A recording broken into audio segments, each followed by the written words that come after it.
Lúc nên cháu với cô cái chuyện như thế. Papa chế ạ. Anh nàyเป็นมะพร้าวซอฟต์เว้นอ๋ออยู่ในลงหม้อนี่กระเดียกสักตะแกดีดูเลี้ยงเด็กน้อมอะไรจีเองแค่เดี๋ยวละบ้านจีเองเอาไปชิมจักกลัวยังโมยอม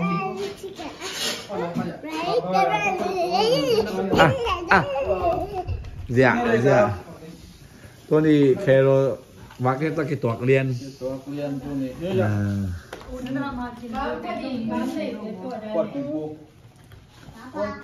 còn cái ven lùi tè